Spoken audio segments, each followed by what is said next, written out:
Saudara-saudari terkasih, penginjil Yohanes hari ini mengatakan kepada kita, lihatlah anak domba Allah. Saudara, pengalaman penolakan, pengalaman tuduhan-tuduhan palsu kepada kita pasti pernah kita alami. Tetapi siapa yang bersatu dengan kerahiman ilahi, dia akan menang. Dan lebih daripada itu, Tuhan akan menang dalam kehidupannya. Tuhan memberkati. Buah nyata bahwa watak kerahiman ilahi itu betul subur nyata dalam amal bakti kita dan tindakan-tindakan kita untuk membangun persatuan dan kesatuan.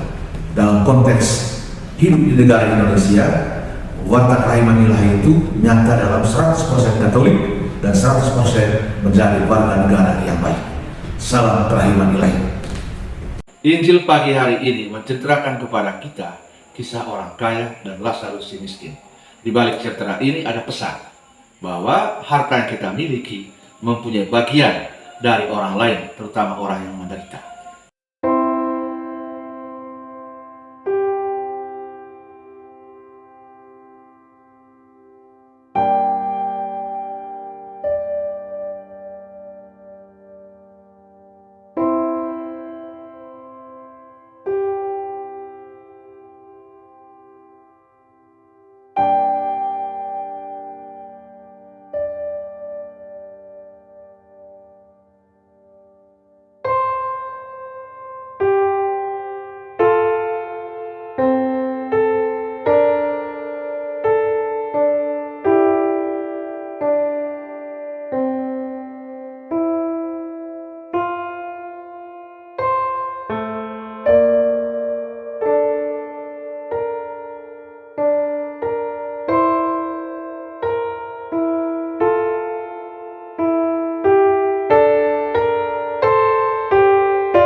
Saya akan membacakan khotbah Romo Edi Menori dalam Misa Requiem Romo Beni Jaya. Sebelumnya, saya akan membacakan puisi yang ditulis langsung oleh Romo Edi Menori mengenang Romo Beni Jaya dengan judul Hatimu Mulia. Tentang dirimu dan kesehatanmu sering kau abaikan. Kapan saja kau siap melayani, tak kenal kata nanti. Pulang ke pastoran, tertidur pulas di sofa, ditemani sepatu berlumpur. Engkau sangat lelah, tak sempat lagi untuk membuka sepatu. Bila saja kau dengar umatmu ditimpa persoalan, pasti engkau yang terdepan untuk membantu. Tak sedikit pun ada rasa gentar menghadapi apa saja dan siapa saja. Saat genting konflik berkecamuk, Engkau turun menghadang, nyawamu jadi taruhan. Perjuanganmu tak sepenuhnya sukses. Engkau menangis, jubah putihmu berlumuran darah. Engkau gendong korban berlumuran darah, kasihmu sampai akhir. Kata-katamu tajam, tak kenal kompromi. Tak kau peduli soal basa-basi, kesantunan penuh kemunafikan. Tapi tak ada dendam dalam kemarahanmu, pun saat engkau disalahkan. Engkau hebat dalam membuka jaringan, tak sungkan untuk menyuarakan niat sucimu. Banyak bantuan tersalur melalui usahamu. Beberapa bangunan SDK dan SMA menjadi bukti perjuanganmu. Bibit aneka pohon di tempatku juga perjuanganmu. Kusaksikan sendiri bagaimana ibu-ibu berjilbab penjual nasi bungkus di pinggir jalan menyapamu.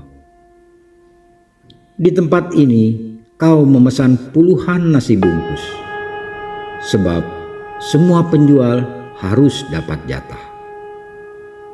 Sempat ku bertanya dalam hati, untuk apa nasi sebanyak ini? Ternyata kau ingat grup lain yang datang dari jauh mengambil bibit pohon. Tampangmu sangar, tetapi hatimu mulia. Tak sedikit pun engkau peduli dengan kondisi sakit dan penderitaanmu. Engkau tetap berkarya dan menolong sampai detik terakhir sebelum harus terbang ke Jakarta. Malam ini, lonceng terakhir hidupmu di dunia telah berbunyi. Air mata jatuh saat mengenang kembali kebaikanmu. Selamat jalan, Romo Beni Jaya. Bapa di surga mencintaimu. Doa kami untukmu dan doakan kami selalu.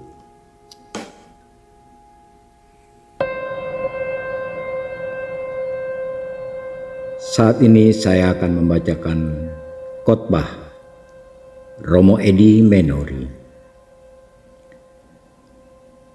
Ketika diminta berkhotbah pada misa requiem untuk Romo Beni, saya bingung mau ngomong apa tentang pribadi dan karya pelayanan Romo Beni yang menurut saya sangat kompleks dan paradoks. Tetapi mungkin disitulah letak keunikan Romo Beni. Tidak ada yang seperti dia, dan mungkin tidak bisa ditiru gaya pastoralnya. Dalam diri dan pelayanannya seakan menyatu segala macam hal atau nilai yang kadang bertolak belakang satu dengan yang lain. Aneka pendekatan penyelesaian masalah yang digunakannya kadang bertentangan, tetapi bisa menyatu dan efektif dalam dirinya. Betul, beliau imam yang unik, nyentrik, dan justru dalam penampilan dan pelayanannya yang tidak biasa di mata banyak orang, sehingga terkesan kontroversial atau paradoks. Kontroversial yang saya maksudkan dalam artian tidak lazim, dan beberapa sisi pelayanannya tampak bertolak belakang satu dengan yang lain. Hatinya mulia, tapi kata-katanya tajam. Dia bisa menggunakan aneka pendekatan yang tidak lazim menurut pendapat umum. Dalam mewujudkan niatnya, dan dalam menyelesaikan masalah, dan umumnya sukses. Inilah 1-2 contoh mengapa saya katakan Romo Beni unik dalam penampilan dan pelayanan yang tidak lazim dan bernuansa kontroversial. Romo Beni unik dalam penampilan dan karya pelayanannya sebagai imam Tuhan.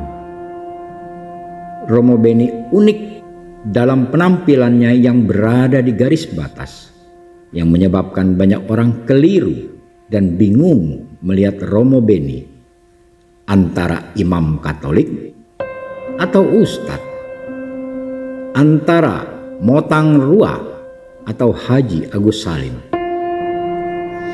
antara pelayan Tuhan yang sederhana atau sang bos yang dermawan yang membantu banyak orang.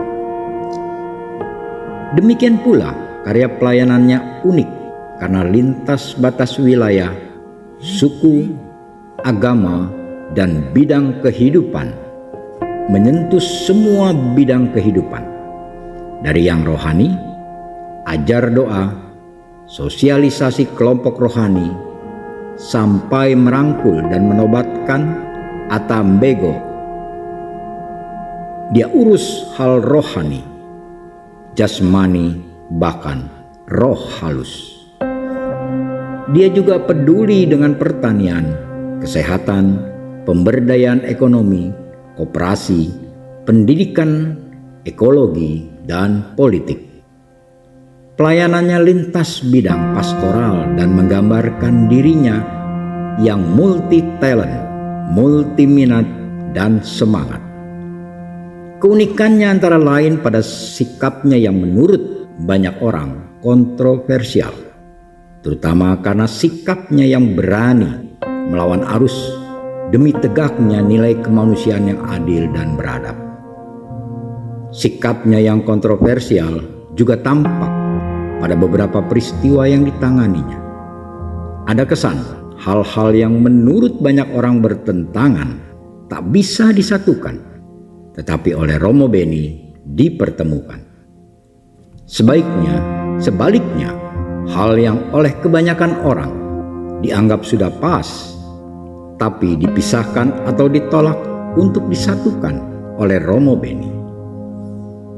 Keunikannya yang paling jelas terletak pada kontroversi pelayanannya di bidang kesehatan. Dia peduli dengan kesehatan umat dan rekan-rekan imam, tetapi tak peduli dengan kesehatan dirinya. Dia seperti seorang tabib yang tidak bisa menyembuhkan dirinya sendiri, atau tabib yang melupakan dirinya sendiri. Di balik keunikan yang kontroversi ini, ada roh atau semangat dasar yang menggerakkan karya pelayanannya. Saya menyebutnya militansi imannya. Dia seperti Rasul Paulus, rasul yang unik sekaligus kontroversial. Penganiaya jemaat Kristen dinilai buruk oleh Ananias dan jemaat Kristen, tetapi dipilih Allah menjadi rasul bangsa-bangsa. Romo Beni bukan pribadi yang suam-suam kuku, tidak panas dan tidak dingin. Dia pribadi yang tegas. Bila ya, katakan ya. Bila tidak, katakan tidak. Bukan pribadi yang hipokrit, pandai bermain sandiwara. Romo Beni seperti Yesus yang dianggap tokoh revolusioner, tidak takut melawan arus dan berani mendobrak kemapanan, tradisi, dan kesantunan budaya hipokrit demi terjadi perubahan. Kalau sikap revolusioner Yesus berujung pada peristiwa penyaliban di Golgota, hidup Romo Beni yang revolusioner berujung pada cuci darah dan kematian di rumah sakit. Sakit dan penyakit yang menaklukkan sang revolusioner. Injil hari ini juga menampilkan sisi lain dari pribadi Romo Beni yang nyata dalam karya pelayanannya. Berdasarkan karya pelayanannya, dia adalah gembala yang baik. 4 ciri gembala yang baik menurut Injil hari ini. mengenal domba-domba, mendengarkan suara domba-domba, menuntun domba-domba, menyerahkan nyawa untuk domba-domba. Romo Beni dekat dengan umat, terutama orang-orang kecil dan yang ditimpa kesulitan. Dia tidak hanya berbicara tentang domba-domba, tetapi juga berbicara dengan domba-domba. Dia tidak hanya berbicara kepada domba-domba, tetapi juga berjalan bersama domba-domba. Dia mengenal dan mendengarkan keluh kesah domba-dombanya dan berjuang bersama mereka agar terjadi transformasi. Dia juga keliling untuk menuntun dan mendampingi domba-domba, terlibat aktif dalam karya pemberdayaan umat. Semua itu dilakukan bukan karena hobi, tetapi karena kasih yang berkobar-kobar dalam dirinya. Cintanya membuat dia tidak takut untuk berkorban. Cintanya terhadap domba-dombanya ini sering membuat dia melupakan dirinya, melupakan kesehatan dirinya. Dia gembala yang berani mengorbankan nyawanya untuk domba-dombanya. Dia telah berjuang untuk meneladani Kristus, mengasihi sampai mengorbankan diri. Dia bukan orang upahan yang bekerja karena uang dan kepentingan tertentu. Dia gembala yang baik dan kontroversial karena berani tampil beda dan melawan arus. Dia gembala yang baik karena semangatnya yang berkobar-kobar alias revolusioner. Dia juga gembala yang baik karena militansi imannya. Dia pahlawan di mata keluarga. Tadi malam saya mendengar suara tangisan Mama Lucia, mama dari Romo Beni, di hadapan Romo Lorenz Sopang. Dari mulutnya keluar kata-kata ini. Mori, semoga manga koe ase-ase ko empo daku lut salang de Romo Beni. Saya tahu adik, kakak dan keluarga Romo Beni banyak yang sukses. Tapi Romo Beni istimewa di mata dan hati mama dan keluarga. Rahmat imamat sungguh istimewa di mata Mama Lucia. Tuhan yang memanggil Romo Beni menjadi imam, itulah yang membuat Romo Beni istimewa. Mama menguatkan saya dan Romo Lorenz untuk setia di jalan imamat. Kiranya ini kata-kata peneguhan seorang ibu untuk kami para imam, agar kami tetap menjadi gembala yang baik. Selamat jalan Romo Beni. Karya dan pelayananmu akan selalu dikenang.